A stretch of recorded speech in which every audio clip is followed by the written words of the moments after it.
Good morning, colleagues in the industry. This is Engineer Michael. It's time again to share some knowledge. This time I want to talk about concrete open spandrel arch bridge. As you are aware, there are many arch bridges, but at least now I've seen in our country, Uganda here, we have about, I think we have 2 existing arch bridges. One is along Malaba Kampala Road at Rice Kim Kibimba. We have really replaced now that. It was built in the 50s and 60s. And the next one we have, there's a small arch bridge, which is masonry, half concrete, as you enter Fort Portal City. Others, they're also there, but those are the 2 I can remember. So we have another arch bridge that a company called Dynaco is designing. It's going to be constructed along the Gayaza Kalagi Kayunga Road at Sezibwa. So when he came up with that, we also did our own what they call independent design check. You run it parallel, you don't, you just look at what they've done, and the loading, everything, it is done. It's our choice. So I used Midas, and then also did something. I know further will be done, many observations made, that will be done with improvement and when construction to be done on other project sites. This is a technical report on concrete arch bridge. The author is Engineer Michael Jackson Chola. I'm a project management professional from PMI USA, bridge and structure specialist in UNRA, also registered engineer with the Engineers Registration Board of Uganda. I'm also a member of Uganda Institution of Professional Engineers. And currently, I also represent Uganda with a colleague of mine called Kayemba and Dr. Mark on the PIAC Bridges Technical Committee. He's with the International Road Association. It's running between this year and 2027. That is something that we are getting exposed to. The abstract. This report presents a technical paper on concrete open spandrel arch bridge to be constructed across a water channel within a swamp in central region of Uganda. Now the design process includes load analysis, model analysis, material selection, geometric design, and environmental considerations. The modeling, loading, analysis, and design were performed using Midas civil software. This report also discusses the advantages and disadvantages of arch bridges,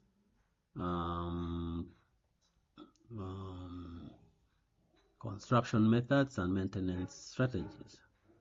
Introduction goes like this.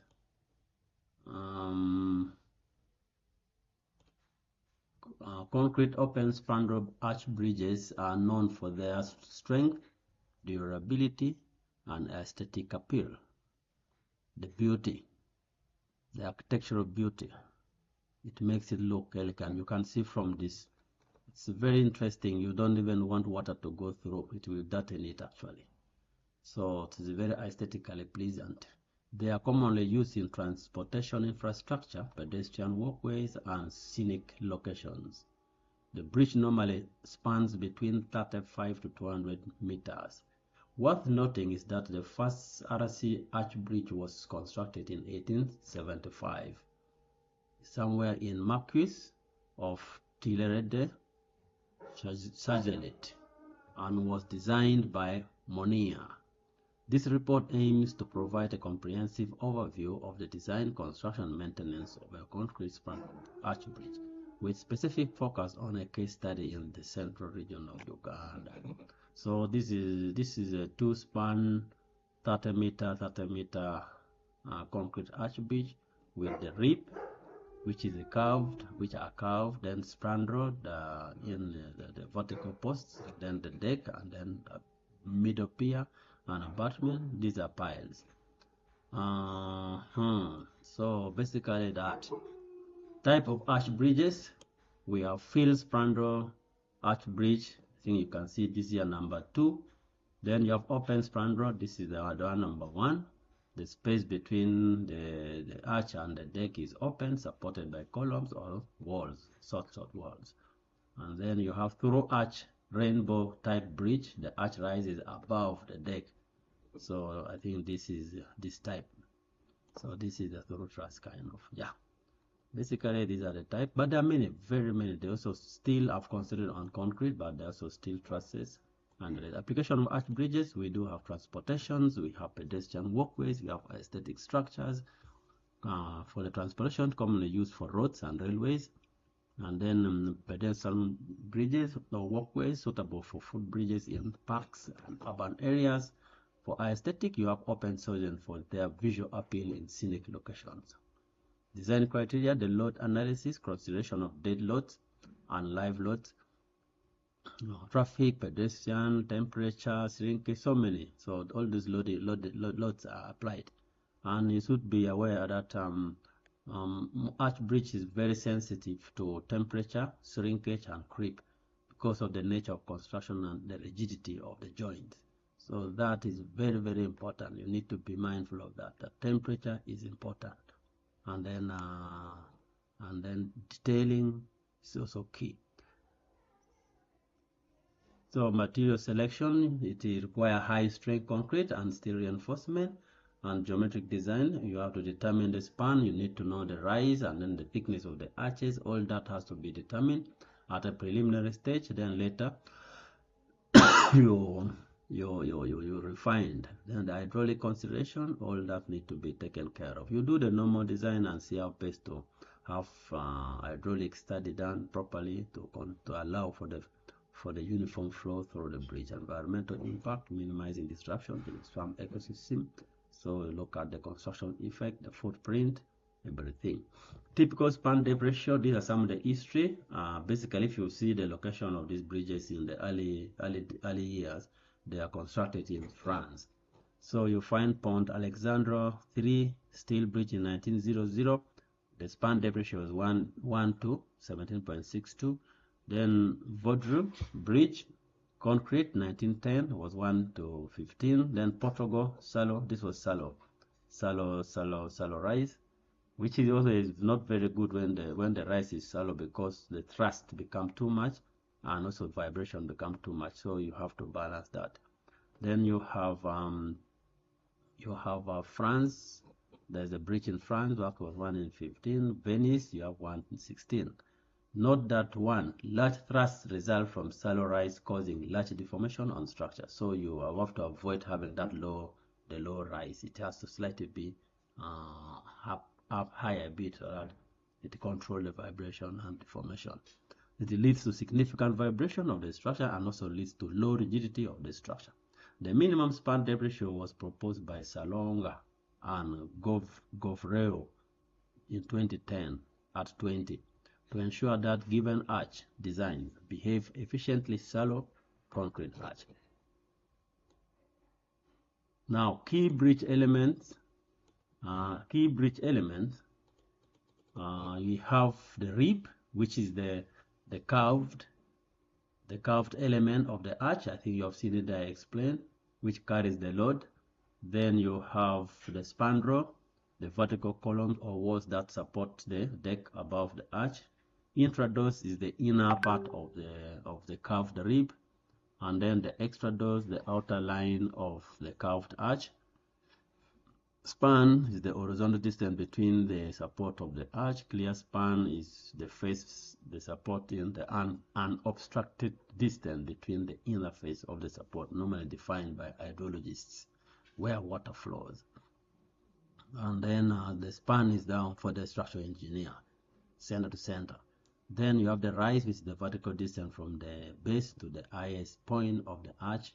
Span to depth ratio is typical ranges from 2 to 1 up to 10 to 1.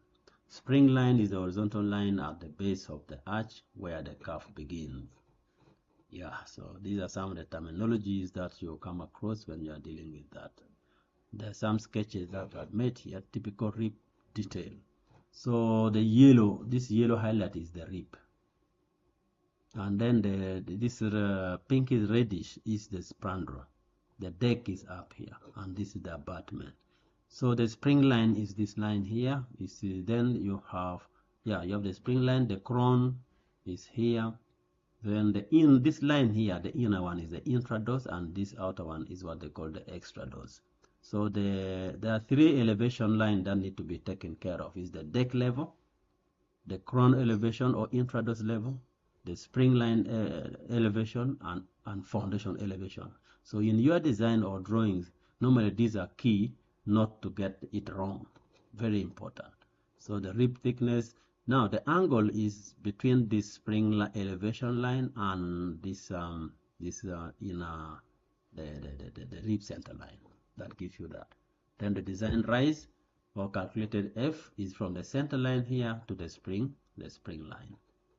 Then the extradose and intradose I already explained. So the level for measuring and relating to elevation of arch bridge are already given. Best practices indicate that there are 4 levels of elevation for an arch bridge, which include the deck height up here, the intradose height or crown elevation, and the springing elevation and foundation. Very, very important that normally need to come out. So more modeling, loading, analysis, and design using MIDAS-CO. The modeling, loading, analysis, and design of the concrete spandrel bridge arch bridge were performed using MIDAS, a comprehensive bridge design and analysis software. MIDAS-CO provide powerful pre- and post-processing capabilities, making it ideal for complex bridges.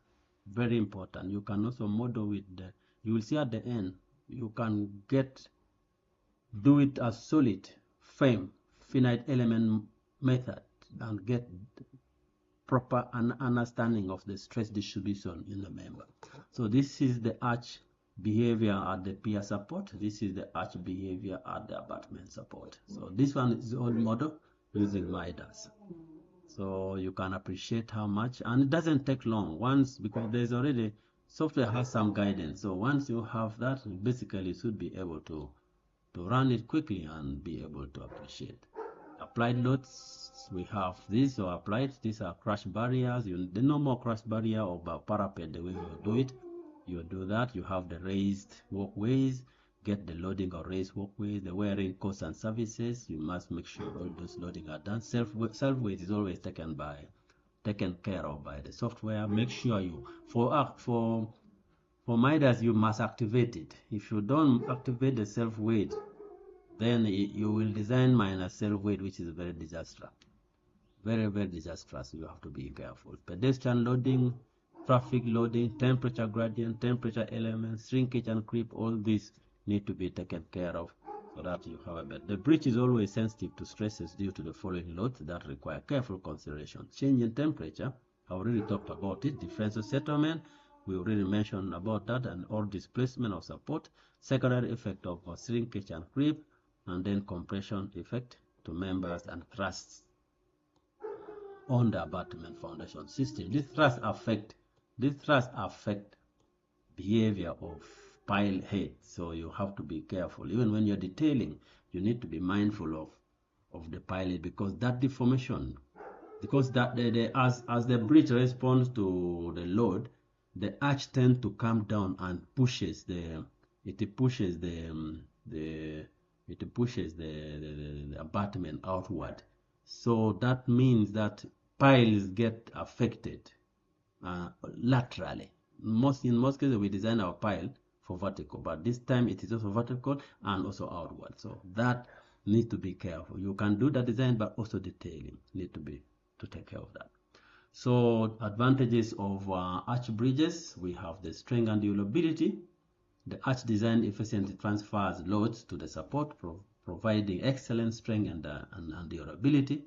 Aesthetic appeal, arch bridges are often chosen for their elegant and visually pleasing design. Versatility in materials can be constructed from various materials, including stone, concrete, and steel. I've told you, though these are not concentrated on concrete, but also can do structural steel and even do timber. Resistant to bending forces, the arch shape provides natural resistance to bending forces, enhancing structural integrity. Most loads are axial in nature, so you have to be careful and handle it carefully. Then long span, capable of spanning greater distance compared to beam bridges. You have seen it can range from 35 to 200. Disadvantages of arch bridge is very complex construction. Definitely is expensive in construction. For you to construct the arch, you need like cable stayed staff support, independent support, other structure to first stand in place, to be in place, to be able to hold, to allow you construct. If you are to do the propping system and scaffold and formwork, normally the ground need to be improved significantly, which is capital intensive. So that's now where the problem is. Building an arch bridge requires precise engineering and also construction technique, often leading to higher costs. Foundation requirements, strong and stable foundations are essential, which can be challenging in certain locations. That is one thing you need. So geotechnical is very important. You really need, because displacement, differential settlements are all sensitive factors to the performance of this kind of bridge, the arch bridge. So maintenance needs, regular maintenance is necessary. We need access for inspections, inspection equipment, tools. We need to have that up so that and then regular inspections are important, and maintenance. You need that. The longevity of structures basically is how regular and timely you attend to. Limited flexibility. The design is less adaptable to changes in loads and usage compared to other bridge types. Environmental impact is also taken care of here. Okay, construction. We have the foundation. We have foundation are strong essential, often using deep piles or caissons. Arch construction typically built using formwork and scaffold with concrete poured in sections. Sometimes precasts also used. Spandrel columns constructed after the arch supporting the deck. Then deck construction. The deck is built on top of the spandrels, often using precast concrete slabs. Operation maintenance, talk about regular inspection, sealing of joints, cleaning and drainage, repairs.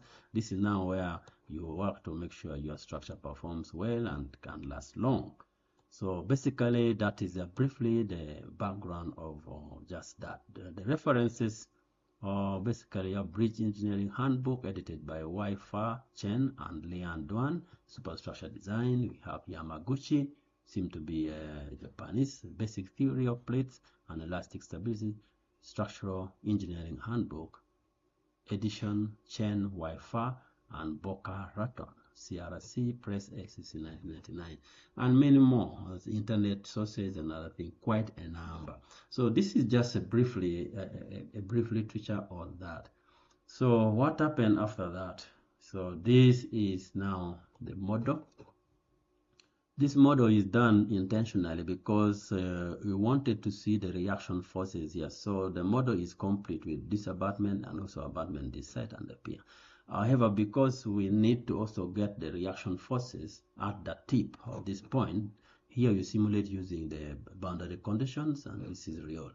Here it has spring constant, and then also it has support at the end because it has got a rock at the end. So basically you have spring running here, and then you do that so that you simulate it well.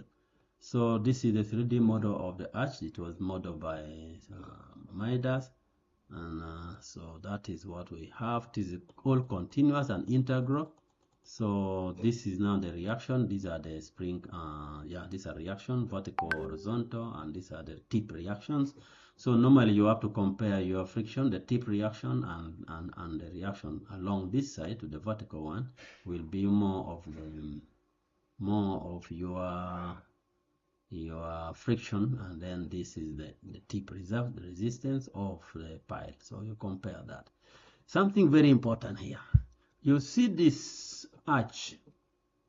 For those of you who have designed anchor blocks for post tensioning, this is what happened. There's push when this structure is loaded. There is push onto this reaction block. This is the abutment point. These are this point. That's why I made this, because I want this reaction to design this block. Here you cannot, because all this is transferred onto this now. So what do you know here? You need to be mindful of the behavior here. This has got both horizontal and vertical. So the resultant can come here. We shall see the effect. And then at the same time, you have a vertical load from the abutment. And then when you combine it to this, then you also have lateral loads from life loads, such as the lateral soil pressure from the soil, if it is saturated or not saturated, hydrostatic pressure, everything, even earthquake, if you subject this to earthquake. Fortunately, this region is earthquake zone 3, so for these purposes of independent check and also understanding the mechanics, it was not considered. So it is very important. So this is very, very critical. You don't do it well, you are going to find cracks and failure starting immediately after opening this bridge to the traffic. So this is the reaction, and this is a model. What I did here to simplify is to just pick, because there are three, these three, 1, 2, 3. It is a space at 4.7. So what I did, I modeled the middle one. So this is the middle one, which is model, and I just picked this to understand the effect and failure here. What need to be done? How should I do reinforcement? How should I shape my foundation so that it is not crushed? Because there's a very high thrust here, what we would call it can create bursting here. Then as this thing, as this surface tries to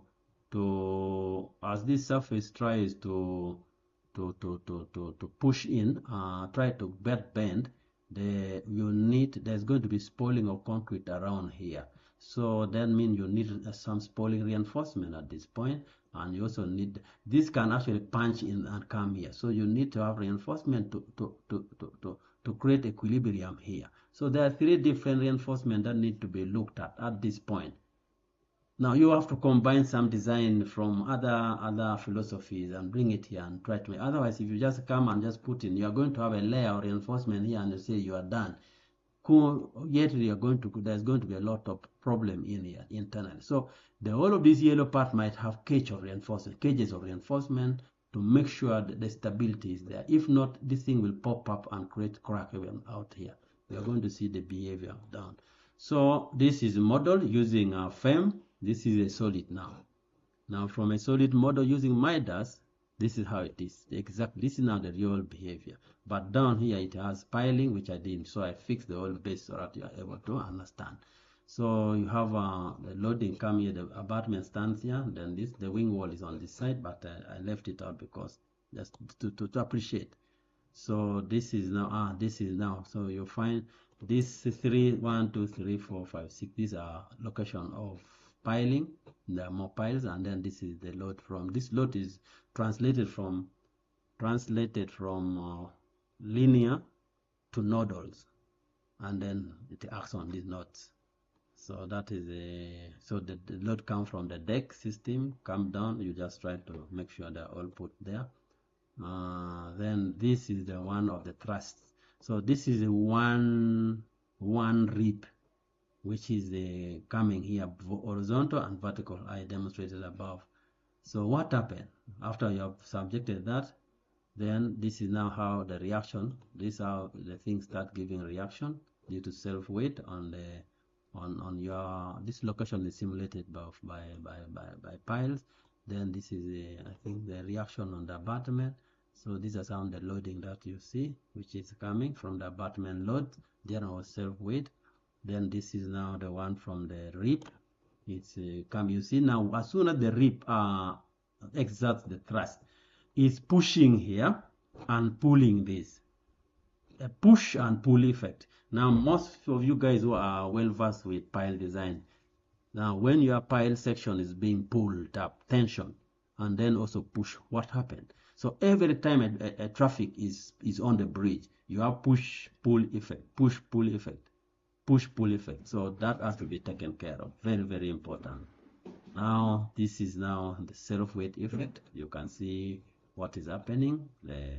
This is now the contouring, to see the implication. So this one is only to look at the reaction block at the point, how the stress is distributed onto your block, what need to be done. You can see under the load before the thrust, what happened. So these are individual loading. So rear reinforcement may not only be the one you run here and you say you are done. This time the reinforcement, because of because of the crashing of the concrete, because of the bursting effect, and also the punching, you need to do some reinforcement in here, cautiously, properly done. You need to borrow ideas from anchor block design and other things to see a pedestal design of bearings and see how best to do. You see, on a bearing, they put 2-3 layers of reinforcement. The same thing applies here. This is now when the rip is acting, and you can see it's lifting. So you can see the contour here has changed, and this is a lift. As you see all this, and this is exactly what is happening onto that. So you can see all these are the stress block that you need to look at, the formation. And this is now when both the axial load, both the rib and the rib and abutment is now trying to act on this. So that's the deformation profile. So this is now the stress distribution. You can see the pressure bulb concept. You can see how the red is around here, yellow is coming into this greeny kind of. So you can see that the stresses are everywhere. You have to compare this stress with the concrete. Look at your reinforcement. So you can see the way the concrete bulbs or the pressure bulbs are distributed. It helps you to orient your reinforcement and try to arrange reinforcement in that kind of the response from the concrete, so that you don't get it wrong. You can see this bulb is tending to come here. Before you know it, is going to start creating crack here because of that thrust and other things. So this is a separate model using FEM, so that you are able to. So this is now you can see how this effect of the rip is, and I think up was the effect of serviceability limit state effect, and then this is this is for the rip, and this is combined. This is now when you have both the rip. This is rip alone. This is when you have the rip and the abutment loading. So when you look at this pattern, it helps you that actually immediately below in this zone, reinforcement should be, in addition to this outer reinforcement, you need to concentrate reinforcement in this area so that you are able to counterbalance all this effect. You can see the effect also tend to come out here with a 0.7 at this face, and then when you balance it, it comes to 0.2. This is combined. So we need to have all this done so that we are able to do that. So in a nutshell, the design of arch bridge tend to be around the reaction block, then the arch or the rib. Very important that you need to spend some time, because of its axial load tend to be very high than any other loading around onto that. So that means that this reaction block even may need to be improved. You may find that all of this area was supposed to have concrete here, so that you try to reduce and you have it properly stabilized. Even this shape here. So this shape tend to be on the lower side. It tend to be light for this kind of reaction block. Even the kind of piling system. And then this pile cap here need to be improved, So instead, this has to come up a bit, come up, and then to be refined. So this is exactly what we try to look at, and appreciated the use of Midas, which I think many of you who are aspiring to do Midas software, please. I've just discovered that Midas is very, very, very user friendly, and it's good for modeling. You can model using FEM to understand the detail and other things. So I think this is very, very important. It's good that I've managed to go through quickly to share a bit with you guys, and make sure that for the young engineers who are willing to try and get deeper into this is what you really need to do. So this is an arch bridge, concrete nature, and then the normal other designs is the same, but you have to be careful with this area here where you have the arch. It can create problem at the pile cap, pile head. Pile cap and pile head need to be checked properly in your design, and then the truss block need to be handled very, very well, so that the Spandrel areas and even this arch, because it is this axial in nature, the reinforcement, the shear reinforcements need to be taken care of. My experience with this is that the shear reinforcement is, and then at the lower point here, also because of the axial the axial load tend to be more here, you really need to also be mindful and be able to do a lot in this area. This area tend to have a higher axial force, so it can actually crash. So you need to shape it in a way that doesn't crash. Very important. So briefly, this is what I tried to put in just in place for me to share. I know many of you guys have exposure to a lot, and you can have a look. If there's any comment, you share. So basically, that is that. I remain Michael Jackson Ochola. I have experience and exposure in design reviews, supervision of projects, contract management, project management, negotiations, risks, and stakeholder management. Those are part of the experiences and exposure I've had in the last 22 years. With my PMP now, design is now just a matter of sharing experience, but we are now into project management and contracts, trying to see how best to work with teams, leadership, and other things. So I think this is briefly what I can share with you, colleagues. Thank you so much. And please, I can still scroll further down here, and I get this mode concept here. This is where the arch bridge is. The hidden truth that no one will tell you is what I've shared with you. I have given you an honest opinion. Frankly speaking, this is where you have to, and then the arch effect. The rest you can easily struggle with and survive, but not in this area. As you can see down here, this failure mode here, this bulbing effect in this direction, and then as you see finally down here. So these are some of the key aspects that you don't need to sleep. The guys who come, they tell you I've done a design, and it's done, it's going. Reaches construction, start a lot of problems, end up with claims, litigations. These are some of the things now we need. We combine our design, we look at the supervision aspect, and we look at factors that may, if not handled well, leads to claims and litigation. These are some of the things. You need to understand the functionality of the project. You need to understand the constructability aspect, the maintenance aspect, and then the role play, team composition, role play, materials, and other things. So all these factors put together, that's when you go into your the project management triple constraint: cost, quality, and time. So it's very difficult for you to start saying I'm now managing a project when you have no clue on how this project behaves. Because if the issues of technicality is delaying a project, you need to understand. If the issues of materials, and why that particular material, so you need to relate back to the functionality, the load path, the materials composition, and then you see the timing and sequencing, so that you are able to appreciate, and then you work. So this is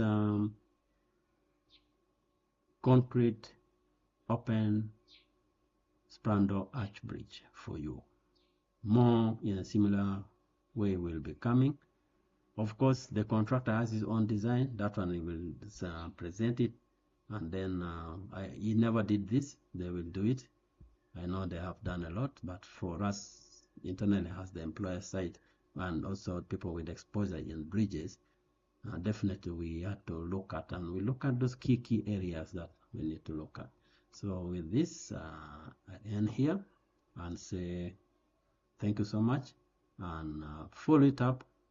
If there's anything you need to share with me, you can drop anything on my link, and then we share. Good day, and bye-bye.